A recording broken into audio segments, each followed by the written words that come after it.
The night my daughter-in-law told me, pay rent or sleep in the street, I was washing my wife's last teacup. Cincinnati heat pressed against the kitchen windows, and the floral rim, Ruth's favorite, clicked softly against the sink as if asking me to be careful.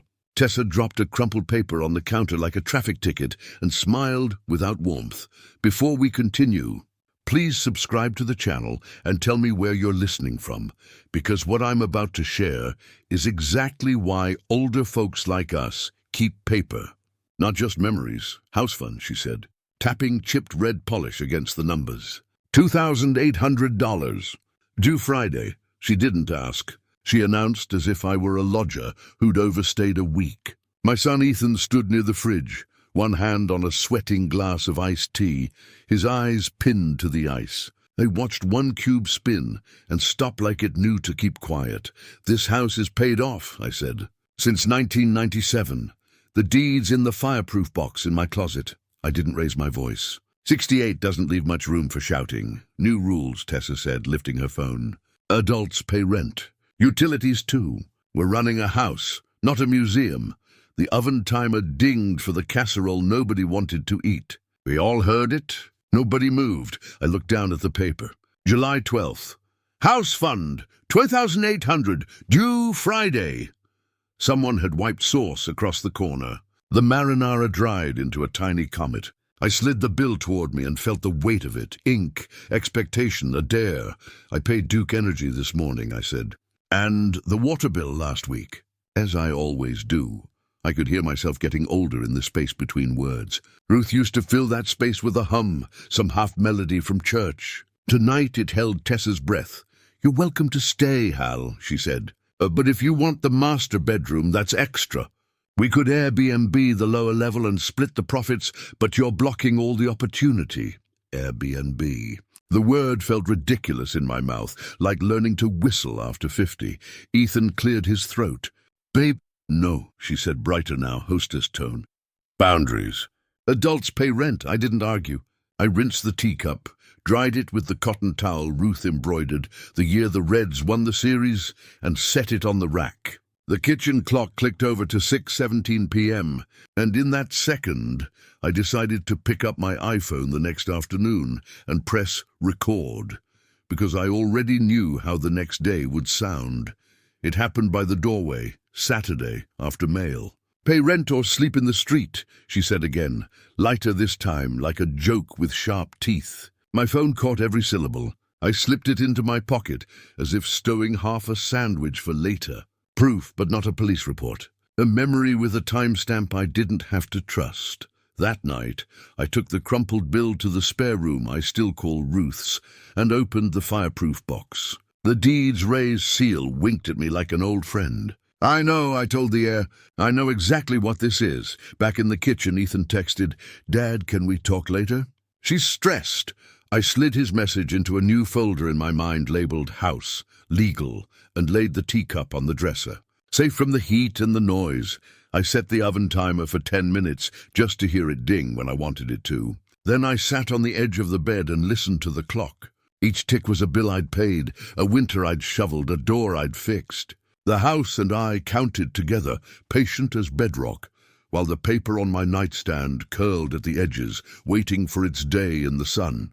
The first text came on a Sunday, July 14th, 6:42 a.m., before the church bells on Beachmont. Where's the 2,800? Tessa didn't say good morning. She added a little money bag emoji, like she was tipping the waitress of my life. I stared at the screen while the coffee maker hiccuped. Ethan's name hovered under it, grey and quiet. I typed, deleted, then slid the phone face down so the countertop could carry the weight for a while. By noon, I'd cleaned every window screen in the house because grief needs chores. The July sun made the dust glitter. It also made the house look older, like it wanted to lean on somebody. That night I sat at the dining table where Ruth and I ate our 40th anniversary dinner, 2 pork chops and a lemon pie from Buskin, and I set her chair exactly the way she liked it, angled to catch the western light. The text tone popped again like a tiny firecracker. July 14th, 9:08 p.m. We'll need August too. Utilities, internet, and general wear and tear. Wear and tear. That's what she called my living. I tried Ethan. Son, come sit. He hovered by the fridge again, his hand on the same sweating glass like it had been waiting for him since Friday. She's setting up a system, he said, voice soft enough that the ice could ignore it. It's just fair. He used Tessa's word and looked relieved to be finished. When I didn't answer, he tried again. Dad, market rates. He couldn't hold my eyes, so he studied a smear on the stainless steel instead. When the house keeps your secrets, it does it with silence. The oven timer dinged from the casserole I never took out. The grandfather clock in the hall ticked into the space nobody filled. I went downstairs to the basement where the orange extension cords live in their plastic coils, and where I still keep a coffee can of nails marked good ones.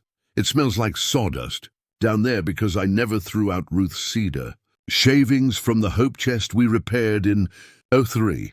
I set my palms on the workbench and tried to find a breath that didn't break in the middle. On July 18th, Tessa left a post-it on the microwave. Please submit by Friday. We'll assess late fee. She put a smiley face next to fee. I peeled it off like a bandage and laid it on the dining table beside the crumpled house fund bill. I slipped both under a plain manila folder labeled with my own hand.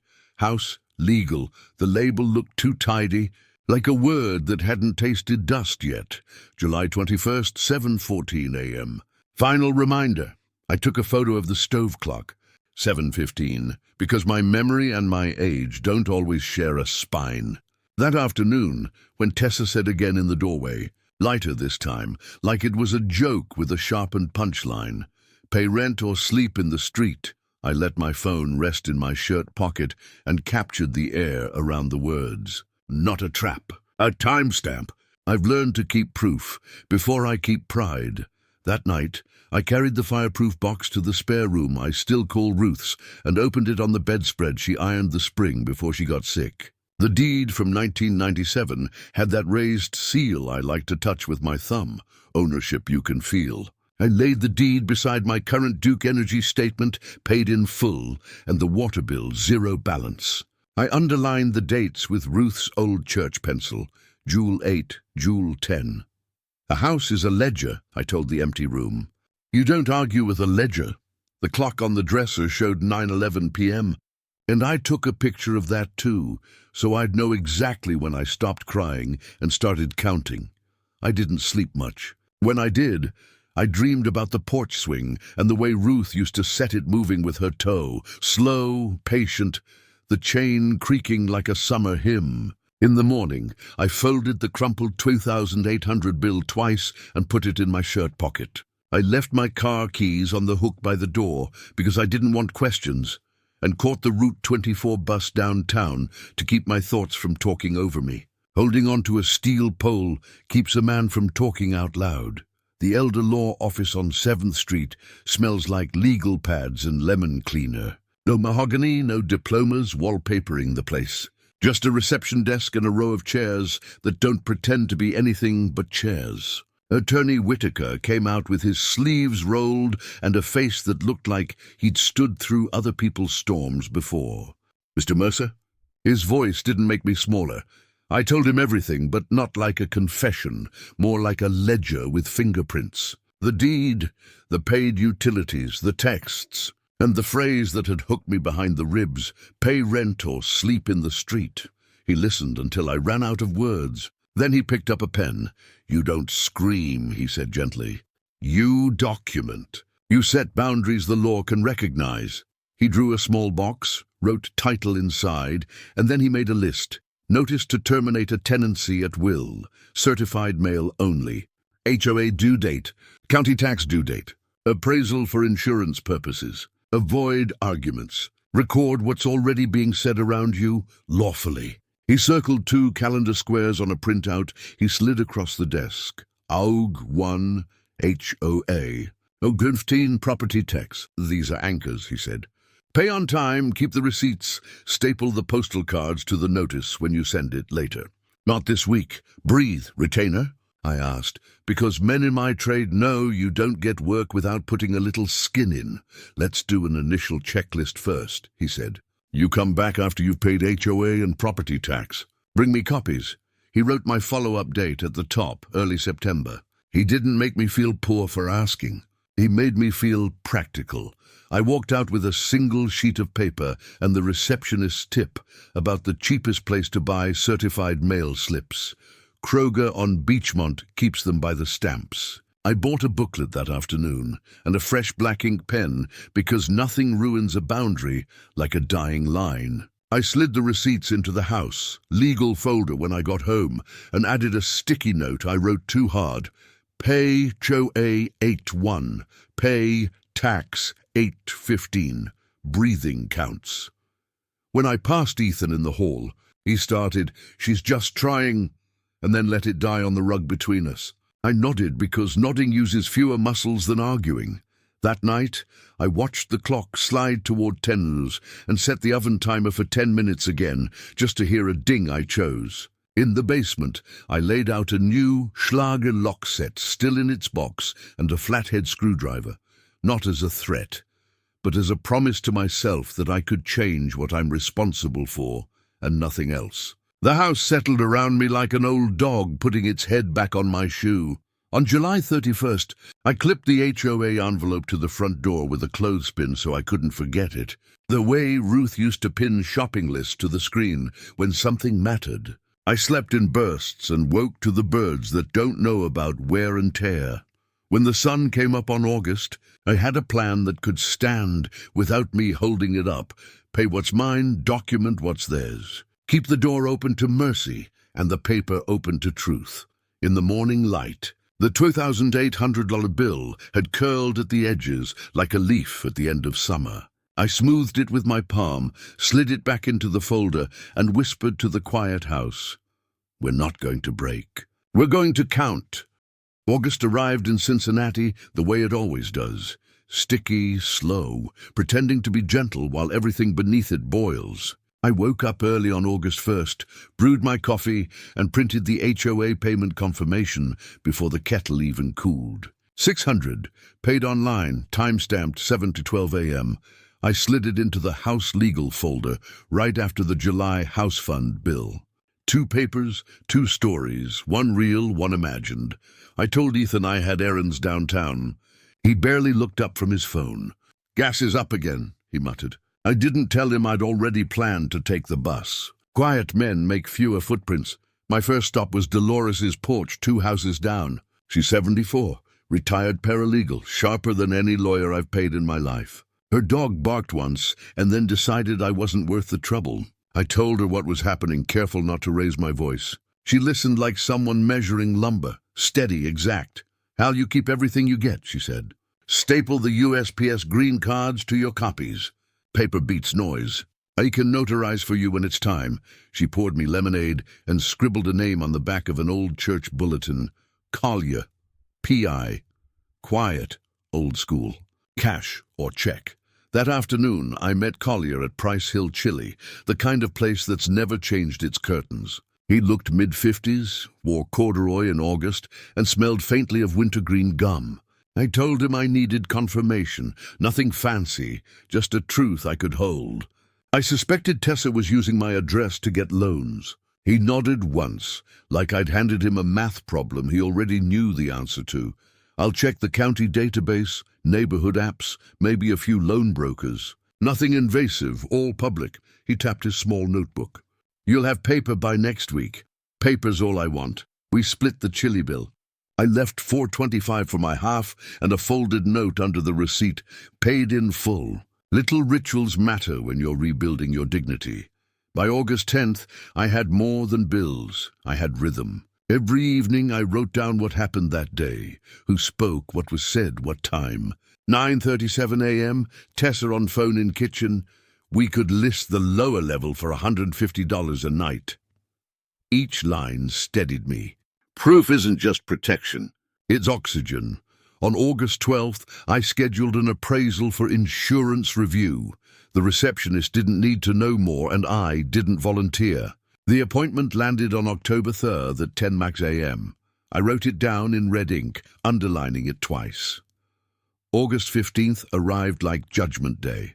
Property tax, 4260. I drove to the county office myself. The clerk wore glasses too big for her face. When she stamped, paid in full, I swear the sound echoed like a gavel. I folded the receipt into thirds, put it in my wallet next to Ruth's picture, and exhaled for the first time all month. That night, Ethan and Tessa had friends over. Laughter floated through the house like it belonged there. I was in the hallway changing the air filter when I overheard her voice on speakerphone. "Once it's in our name, we can Airbnb it." I froze, mid-turn. "He's too sentimental," she added. "Won't even notice if we refinance through Ethan." My heart didn't race. It hardened. Quiet fury feels like cold steel. I didn't confront her. I walked back to Ruth's room, opened my folder and wrote one more line. 8:15, overheard refinance talk. Recorded via memory only. Then I slipped a small voice recorder into the drawer next to the Bible Ruth kept for births and deaths. 3 days later, Collier called. "Found something," he said. "Private loan inquiry using your address. No contract signed yet, but she's definitely shopping around. Printed it for you. We met again on August 18th. He handed me a file folder with printouts, screenshots, emails, all with dates. She used a nickname, Tess Fairview, but same phone number. He pointed to a message where she'd written, "We'll get equity soon."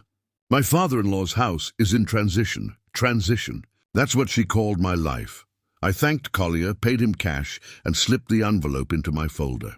That night, I wrote a note to Attorney Whitaker, ready for notice. "Will deliver Sept 18, certified mail." I sealed it and marked the date on my wall calendar in black Sharpie. The next morning, Dolores stopped by with muffins. "You're awfully calm," she said. "I'm not calm," I told her. "I'm just counting," she smiled. "Counting's better than shouting. Shouting leaves fingerprints. Counting leaves records." Every night after that, I'd open the fireproof box, check the deed, touch the raised seal, and whisper to Ruth's photo on the wall, "They want to charge me rent in your kitchen. But I've got something better, receipts." When September peeked through the trees, the folder was thicker. Green cards, printed emails, HOA and tax receipts, and a handwritten note from me to myself, "Don't let anger speak louder than proof." I put my pen down, closed the folder, and sat in the dark kitchen. The oven clock glowed 9:48 p.m. The house creaked once, almost approving. Somewhere outside, a car door slammed, laughter fading into night. Inside, every piece of my plan waited quietly. Dates lined up, envelopes addressed, and one father too tired for war, but too proud to surrender. The 30-day notice would go out in exactly 18 days.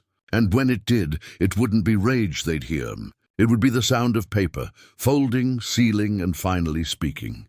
September rolled in sharp and gold, the kind of Ohio air that smells like endings. My coffee mug steamed against the kitchen window as I circled a date in thick red marker, September 18th. That was the day the 30-day notice would go out. Not in anger, not as a threat, just as proof that I'd had enough. Labor Day came first. September 2nd, I sat on the porch swing, same one Ruth picked out in '03, and watched Tessa record an Instagram story with a filter that blurred the truth. My house in the background, captioned, "Building Our Forever Home." Unruh House, Family Goals. Dolores printed it for me later, black and white. "Keep the paper," she said. Screens vanish. Ink doesn't. The next day, I went to Attorney Whitaker's office. He'd already drafted the notice, termination of tenancy at will. Legal, clean, impossible to misunderstand. I read every line twice, then signed my name neat as a Sunday sermon. Whitaker slid it into a certified envelope. "Mail this on the 18th, he said. "That gives them their 30 days, no excuses. We'll log it with return receipt." September 6th, I paid his second invoice, $500. I saved the printed confirmation with the others. By now, my house, legal folder was heavy, thick with quiet ammunition. HOA receipts, tax payments, and every text they thought was harmless. Tessa's tone changed mid-month. She'd stopped pretending to be polite. "You're really doing this?" she said one evening while I folded laundry. "You're going to make your own son homeless?" I didn't look up. "Nobody's homeless. There's a line between house and home, Tessa. You just crossed it. She laughed, sharp and cold. You'll regret this. Her words hung in the air like cigarette smoke. Thin, toxic, and gone in seconds, but leaving that smell behind. September 18th came with clear skies. I walked to the post office after breakfast, notice envelope under my arm, stamped and sealed. The clerk asked, "Certified?" I nodded. The machine whirred, spit out a green tracking slip, and the clerk handed it to me with a little smile. "Keep this safe," she said. "That's your proof they got it." That night I cooked tomato soup. Dolores said she heard the shouting through her window. "You can't evict family!" Tessa's voice carried down the block. I stirred the pot slowly, counting rotations. When the oven timer dinged, I smiled. Small victories sound like bells. She sent a voice message 5 minutes later. "You'll regret this, Hal. You think you can win. We'll fight it." I forwarded it straight to Whitaker's office without opening it. He replied within the hour, "Save it. Don't respond. You're doing fine." 3 days later, September 21st, I met Collier again at the diner. He slid a manila envelope across the table. "She's been talking to a private lender again," he said. "This time about listing the house as collateral." I opened the file. There it was, screenshots from a neighborhood chat app, her same phone number, her same bold talk. "We can refinance once Dad signs over ownership. He's too sentimental to fight." Collier had highlighted the dates, Sept 17, 4:48 p.m. I thanked him, handed him a check, and left an extra $10 under the coffee cup. When I got home, I added the printouts to my folder. Every page was a heartbeat. On September 22nd, Ethan tried again. "Dad, can't we just forget the notice?" His voice cracked halfway through, "Forget." I laid the folder on the table between us. "No, son. Forgetting's how I got here." He looked at the papers like they might bite him. "She's scared." "Scared people don't write fake rent bills," I said quietly. "They ask for help." And I would have helped. The silence between us was a chasm, deep and old. By September 25th, I had the appraisal appointment confirmed for October 3rd, 10:02 a.m. insurance review. Neutral words for a personal turning point. I told no one, not even Ethan. On September 28th, I baked pumpkin bread. Ruth's recipe card still has her cursive, fading around the edges. I left a warm slice by Ethan's coffee mug the next morning before heading to church. The kitchen smelled like cinnamon and regret. When I got home, the green certified cards were waiting in the mailbox, proof of delivery, signed in her sharp handwriting. Dolores notarized the copies and smiled. They can scream all they want. The clock's ticking now. That night, I wrote one more line in my notebook, Sept 28, notice received. 30-day countdown active. Then I closed the folder, locked it in the fireproof box, and sat in the dark. Revenge wasn't fire, it was math. And every day that passed was another digit lining up in my favor. October sunlight always fooled me. It looked warm through the windows, but the air outside could slice you clean. I woke up early on October 3rd, the day of the appraisal, and the sky hung low like wet glass. Marla, the appraiser, showed up right on time, 10 a.m. sharp, clipboard in hand, polite smile, business shoes, tapping like clock hands across the floorboards. Ruth and I laid ourselves back in 98. "This is for insurance purposes?" she asked, eyes scanning the framed family photos that no longer felt like family. "Yes, ma'am. I'm making sure my paperwork's in order," I said. "House like this, memories cost more than repairs." She laughed softly, jotting notes. Her eyes stopped at Ruth's chair by the window. "Beautiful piece," she said. "Thank you," I replied. "She'd like to know it's still by the light." Marla measured the rooms, made notes about the gutters I replaced in 2019, and complimented the new fence line. When she left, I watched her car disappear down the street and exhaled for what felt like the first time in weeks. One more record, one more anchor in the truth. Tessa noticed, of course. She noticed everything that wasn't about her. By that evening, she was hosting her friends again, laughing too loud, calling it our Airbnb project. From my room, I heard her brag. "This place is worth almost $500,000, easy. We could clear $200 a night on weekends." Her voice wrapped around every syllable like ribbon on a gift she didn't buy. I wanted to shout, but Whitaker's voice lived in my head now. "You don't scream. You document," so I took photos. Not of them, just of the sealed, certified letter still lying unopened on the entry table. Every night, same picture, envelope with date, time stamped by the grandfather clock in the background. On October 10th, I met Whitaker downtown. The leaves along Vine Street had turned fire red. He slid a document across his desk. "Listing agreement," he said, tone level. "Non-profit buyer, St. Agnes Senior Trust. They buy houses from seniors, lease them back for $1 a year. Keeps you legally safe, publicly clean." I ran my fingers over the title page. "They'd own it, but I'd live here?" He nodded. "You stay. They maintain it. You can't be evicted by anyone else," I signed. Not in anger, just clarity. He notarized, slid me a copy and said, "Closing projected for November 12th. I circled the date in my planner and felt my pulse slow. When I got home, Ethan was at the kitchen table. "Dad, Tessa says you've got people sniffing around." "What's going on?" "Just making sure the house is insured properly," I said. "In case of storms," he frowned. "You don't trust us," I didn't answer. Silence is its own kind of affidavit. On October 15th, Collier emailed me a transcript from his final check. It was Tessa's voice on a group call. "He's too old to fight. We'll just take over when he slips up." I printed the transcript, highlighted the date, and filed it beneath the HOA receipt. 2 days later, she tried to charm me again. Came into my den with a plate of brownies, the same smile she used when she first called me Dad. "Maybe we got off on the wrong foot," she said. "We could start over, get everything in our name.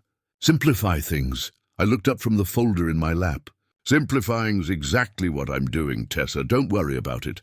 Her eyes narrowed. "What's that supposed to mean?" "It means time has a way of sorting who owns what." She left the brownies. I threw them out after she went to bed. By October 20th, the notice period had officially expired. 30 days, clean and documented. I could hear her pacing upstairs, phone buzzing, whispering to someone. That afternoon, Frank, my brother-in-law, came over. "Former sheriff, steady as ever." "You ready?" he asked, holding a thermos of coffee. "As I'll ever be." We waited until noon. 12:30 to be exact. Then, with Frank standing by, I turned the deadbolt for the last time and rekeyed the front door, lawful, peaceful, and final. I placed their boxes, labeled personal effects, by the porch and left a letter on top. "Ethan and Tessa, temporary lodging covered at Comfort Suites. Room to scene through November 1st. All utilities paid. Take care." Dad Frank watched me slide the last bolt into place. "You sure about this?" "Positive," I said. "I'm not kicking them out. I'm letting them step into their choices." When they came home, there were no shouting matches, just silence, that heavy, truthful kind that no one can outtalk. Ethan's face was pale. Tessa's was thunder. "This isn't over," she hissed. "It already is," I replied. They loaded the boxes into Ethan's car and drove away without slamming the doors. The driveway looked wider after they left. That night, I circled November 12th in my planner again, underlined it twice, and added one more date beneath it. November 28th, Thanksgiving dinner. Then I sent them a text. "Thanksgiving at my place. One last family meal." Tessa reacted with a laughing emoji. I looked at it for a long time, then turned off my phone. The next sound I heard was the steady, certain click of my new locks. It didn't sound like revenge. It sounded like freedom. I spent the first week of November pretending everything was normal. The leaves outside had browned and folded into brittle reminders that nothing gold lasts long, not even patience. Inside the house, the air smelled faintly of lemon polish and quiet victory. Every night, I reviewed my folder. Receipts, notices, transcripts, all arranged like sheet music for justice. November 12th was the day. The closing. The day my house, in name only, would no longer be mine, but in spirit it would finally be safe. I woke early, buttoned my best shirt, and slipped Ruth's photograph into my pocket. Her smile always steadied my hands. The title office sat on Vine Street, 3rd floor of a grey building with buzzing fluorescent lights. The receptionist asked if I wanted water. I said no. My voice didn't need softening today. Marla, the appraiser, was there too. She nodded politely as the papers spread across the table. The St. Agnes Senior Trust representative, a kind man named Walter, walked me through each page. The sale agreement, the 1-per-year lease, and the occupancy clause naming Harold Mercer as the sole resident, permanent and protected. When he read that part aloud, I could have sworn I heard Ruth's voice whisper good.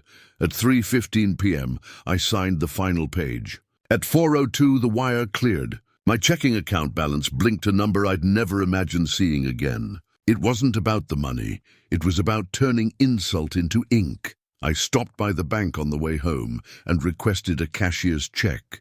$25,000 to the community college where Ruth once taught bookkeeping. I told the teller to make the memo read, Ruth Mercer Scholarship for students who choose work over shortcuts. When I reached home, the sun was folding itself behind the trees, throwing gold bars across the porch. I carried in a new tablecloth, cranberry red, Ruth's favorite, and laid it over the dining table. Then I set 6 places, me, Ethan, Tessa, their boy, Frank, and Dolores. The turkey would roast in the oven come Thanksgiving, but tonight the house was already breathing again. I sent one final group text, Thanksgiving dinner, as planned. Bring everyone. We'll toast to new beginnings, Tessa replied within minutes. Oh, we'll be there, Hal. We never miss a meal we paid for. Her sarcasm didn't sting. It just confirmed what was coming. For the next 2 weeks, I prepared like a man cleaning for company and a courtroom at once. Every silver utensil shined, every document copied and sealed in the manila folder marked for after dessert. Frank would sit beside me, Dolores opposite Tessa, 2 quiet witnesses, November 28th, Thanksgiving Day. Cincinnati woke to frost. I basted the turkey at 9, set the rolls to rise at 10, and brewed coffee strong enough to keep the truth awake. When the doorbell rang at noon, I almost laughed. It had the same tone as the oven timer that started all this. Tessa walked in first, perfume heavy, smile heavier. Smells like our kitchen again, she said. Ethan followed, shoulders bent like apology had weight. Their son ran to me, hugged my leg, and for a second I almost forgot everything, almost. We ate quietly at first. Small talk, weather, football. The house felt like an old courtroom waiting for the judge to walk in. Halfway through dessert, I stood up and fetched the manila folder from the mantel. Tessa noticed the label for after dessert and smirked. You bring homework to Thanksgiving now? No, I said. Just history. I opened the folder and slid the first page across the table. Deed transfer, recorded November 12th. Her fork froze mid-air. What's this? She asked, voice brittle. The day I sold the house, Ethan blinked. Sold? Sold, I repeated.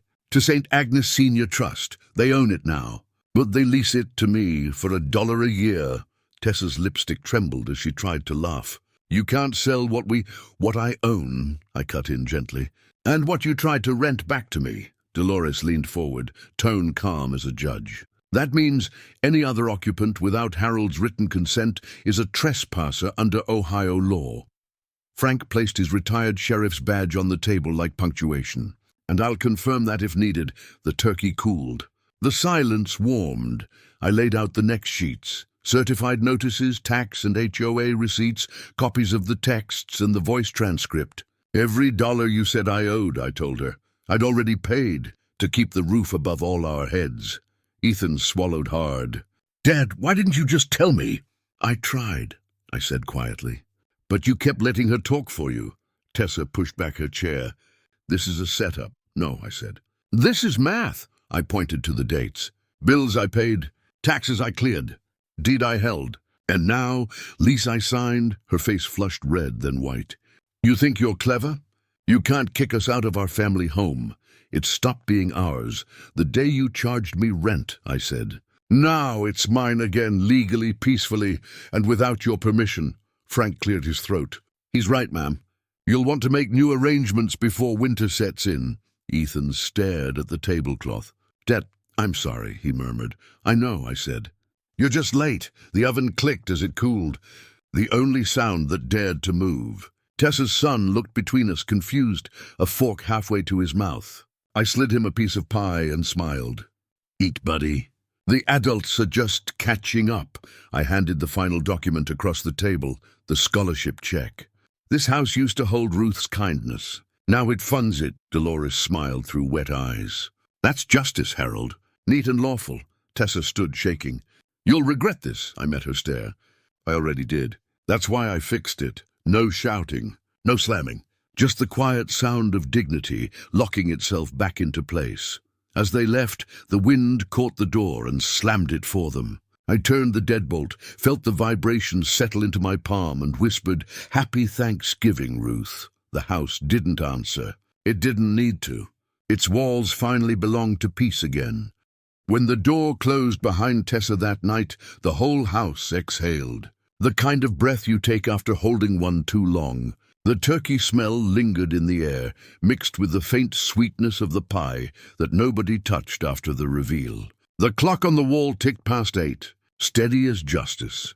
Ethan had left last, his hand hovering near the doorknob, as if he wanted to say something, but didn't know which part of himself was still allowed to speak. "Dad," he'd whispered, voice thick, "I didn't mean for it to go this far." I didn't answer. Sometimes silence weighs more than forgiveness. He gave a weak nod and followed Tessa down the steps. Their car door slammed once, then again, then nothing. Just the distant hum of an engine pulling away from the curb and into the dark. Frank poured me coffee without asking.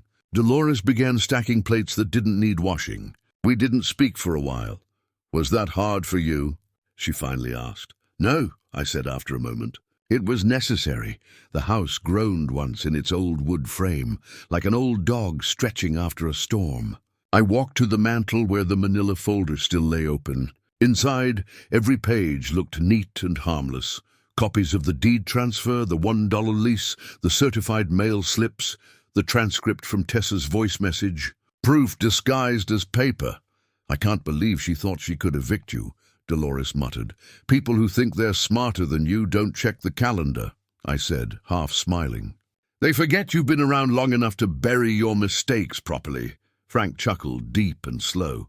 "You did it clean, Hal. No yelling, no cops, no mess. Just facts. That's the only kind of revenge that sticks," I said. "The kind that fits inside an envelope." He nodded, tapping his badge once on the table before pocketing it again. "If she comes back here, call me. I'll remind her what the law says about trespassing." After they left, the house was mine again, not just in paperwork, but in spirit. I went room to room turning off lights. Each switch sounded like a chapter closing. In Ruth's old room, I sat on the edge of the bed and looked at her picture.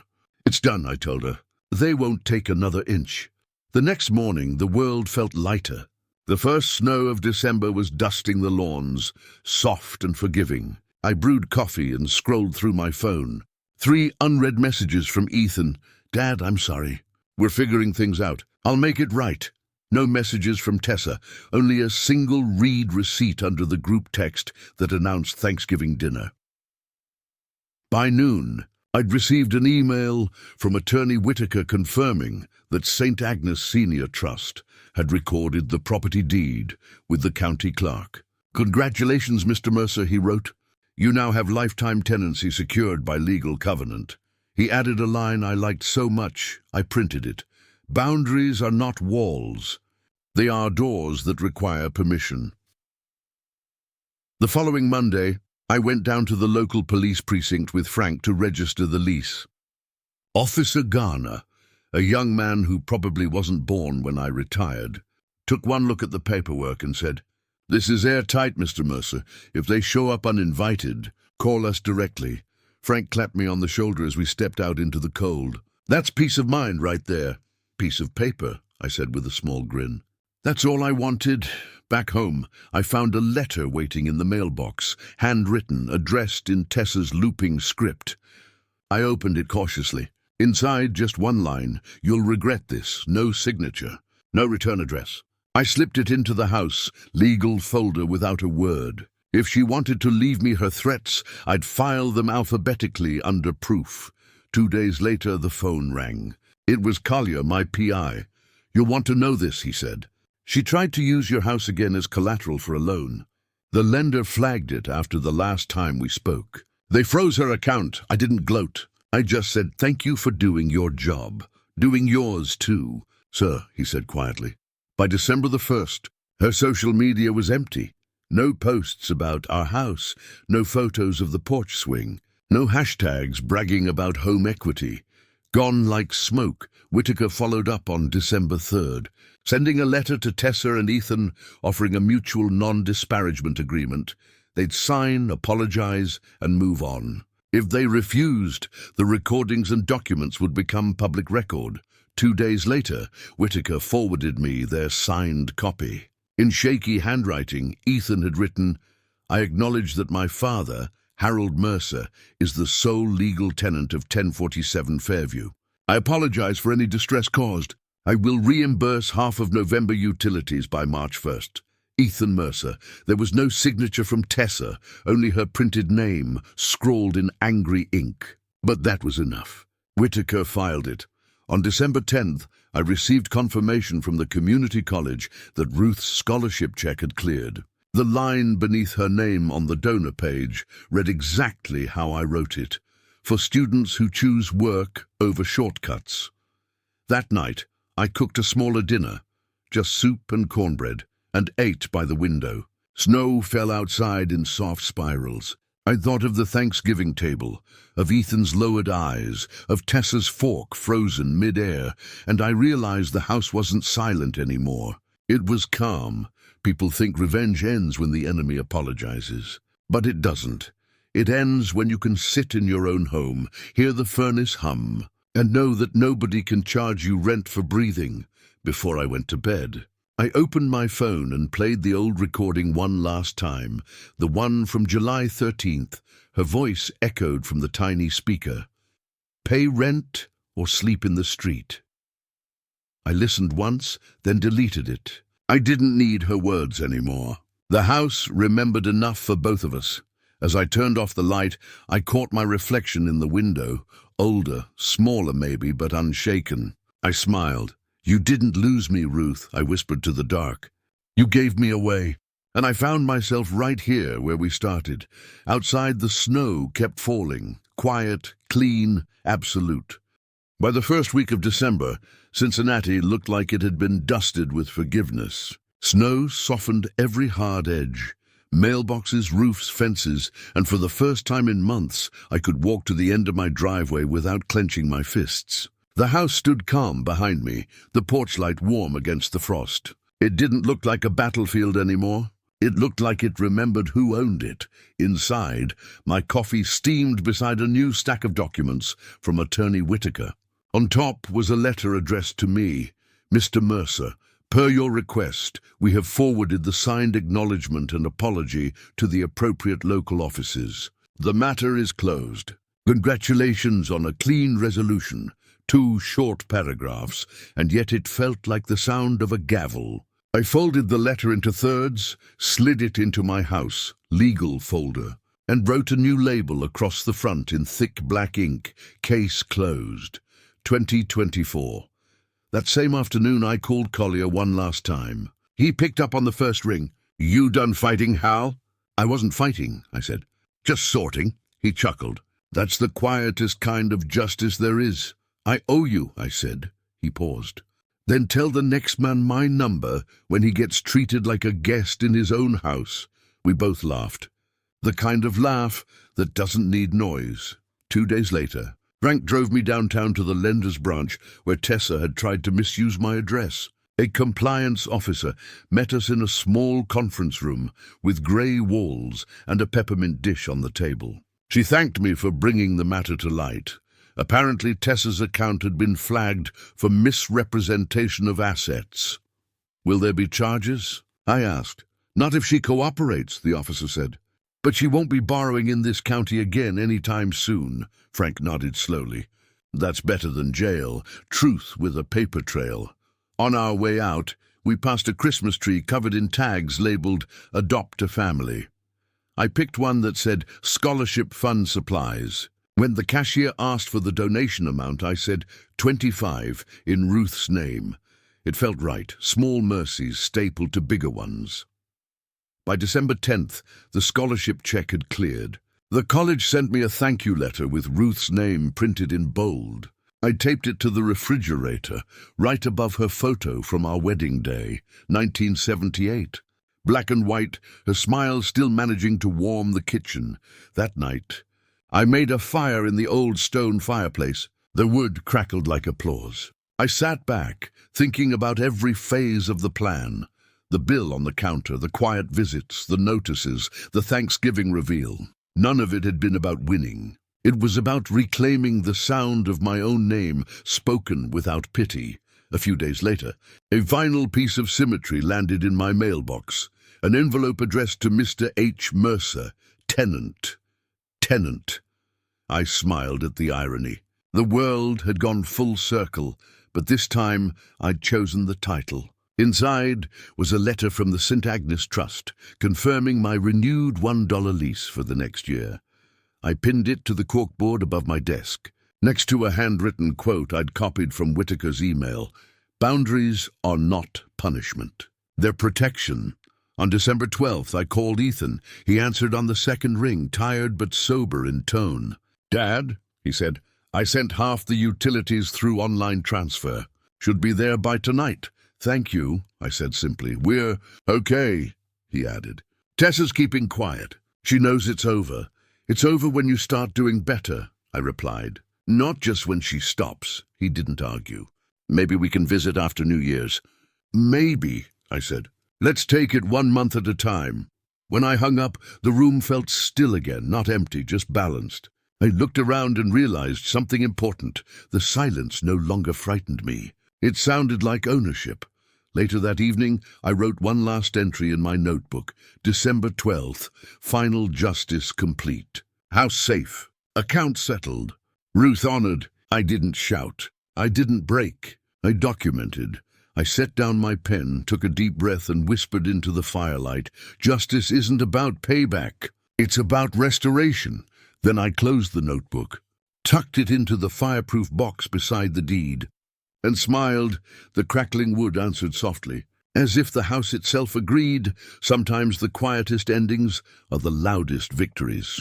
By the time Christmas lights went up along Mount Washington Avenue, I'd stopped watching the door. For months, I used to glance at it every time the wind shook the porch boards, half expecting footsteps, half dreading apologies. Now the only visitor that came steady was the mailman, and even he seemed to respect the silence. On December 20th, I sat on the porch with a mug of black coffee, Ruth's old Cincinnati Zoo mug.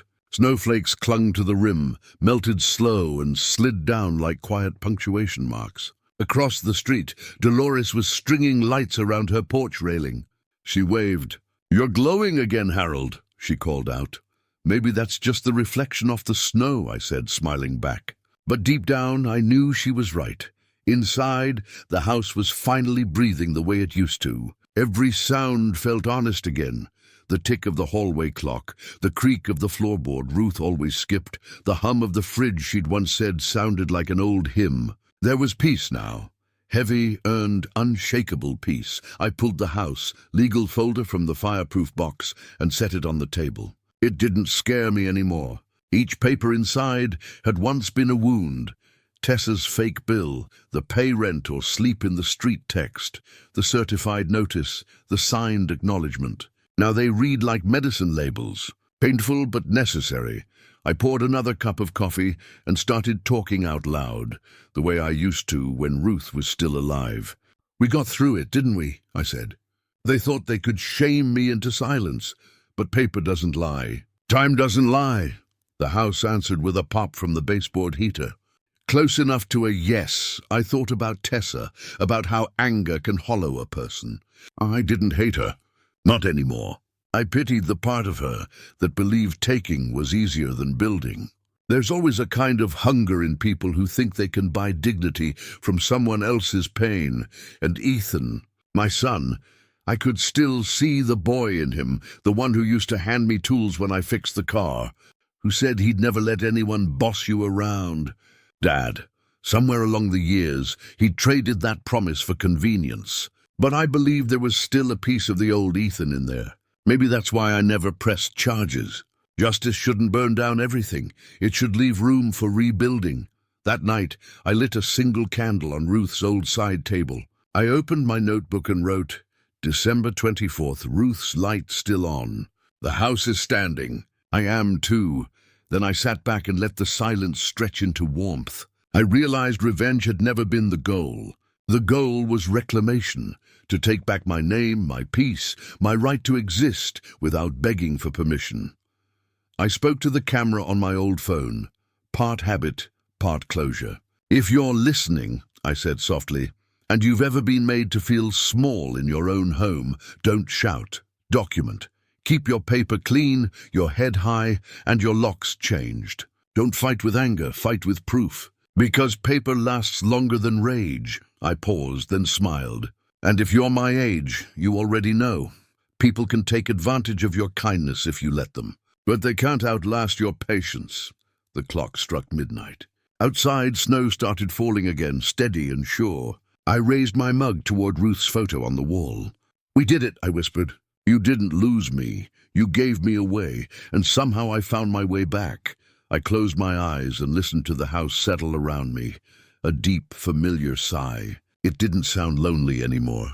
It sounded alive. When the candle burned low, I blew it out gently and said the words I never thought I'd mean again. Good night, my love. We're home. And for the first time in a long while, the silence that followed didn't feel empty. It felt earned.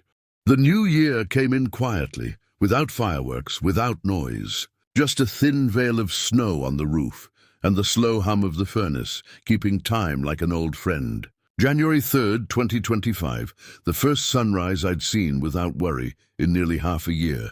When I checked the mailbox, I found a small envelope. No postmark, just slipped inside. I opened it carefully. Inside was a card. Simple white gold lettering, "We'll figure ourselves out." It was signed, Tessa. I turned the card over, half expecting venom, but there was nothing else. Just a tiny piece of clear tape holding my old house key to the paper. She'd returned it. I set it on the counter and stood there for a while, unsure what I felt. Relief maybe, or mercy. Maybe both. A few hours later, Ethan texted me a photo of their new apartment lease. A modest 2-bedroom off Beachmont Avenue. Rent $20,700 a month. I read the number twice. Nearly the same house fund they once demanded from me. Life has a dark sense of humor sometimes. Proud of you for standing on your own, I texted back. No sarcasm, just truth. He replied with a simple, "Thank you, Dad."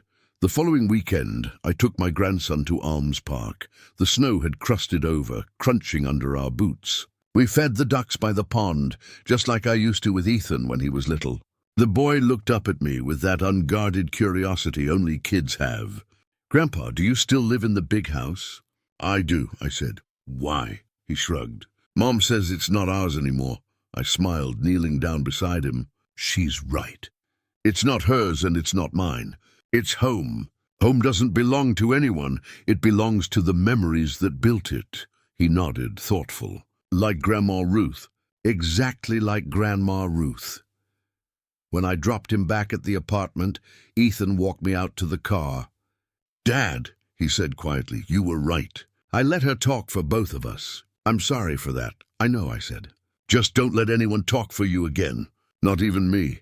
He laughed softly, a sound I hadn't heard from him in months. "Deal."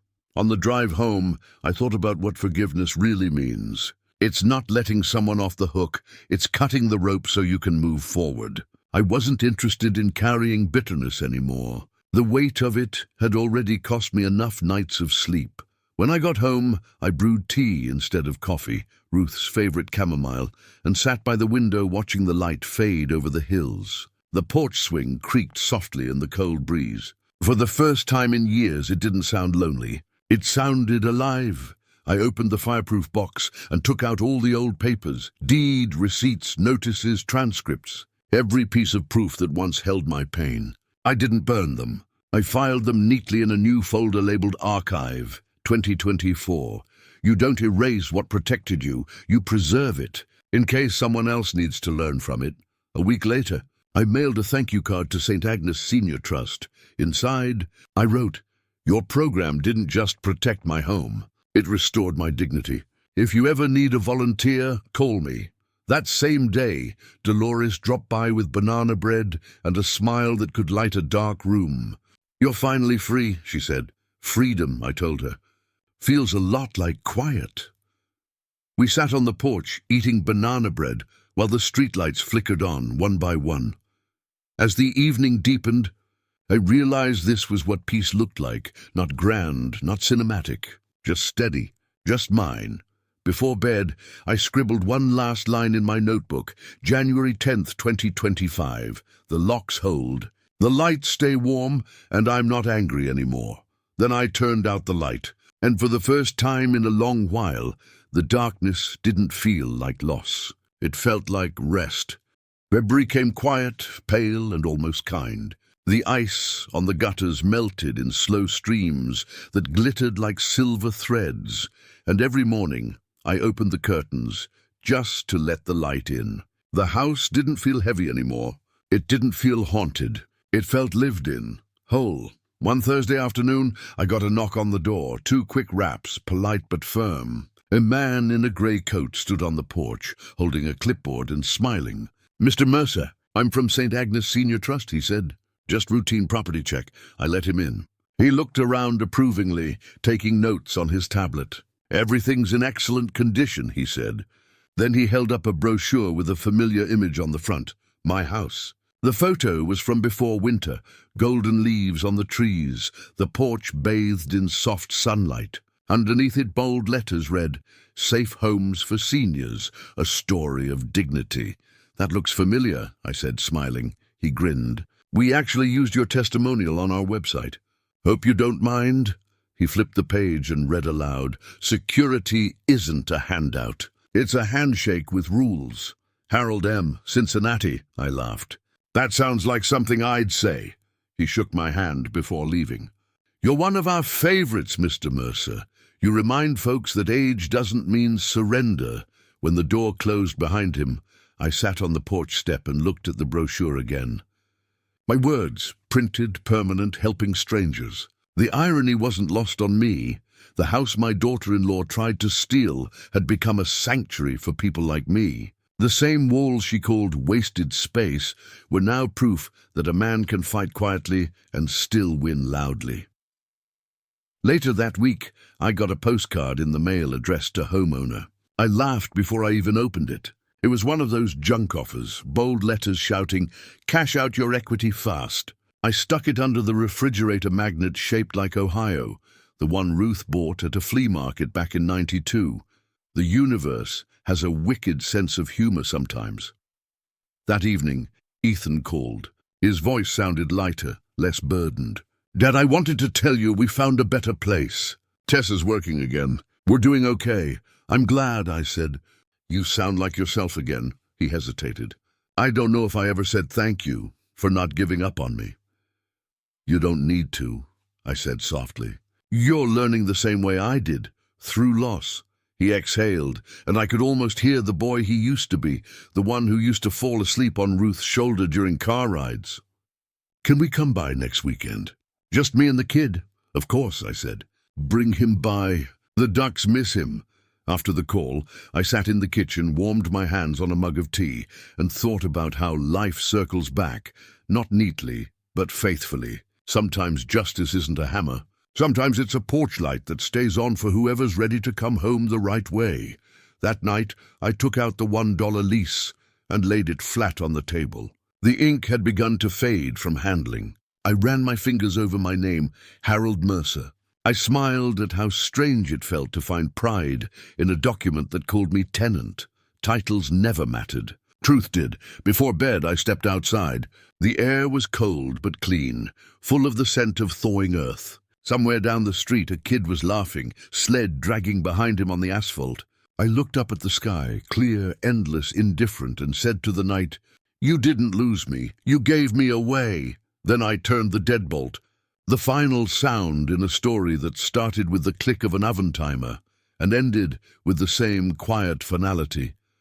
A man reclaiming peace, One lock, one breath, one honest piece of paper at a time.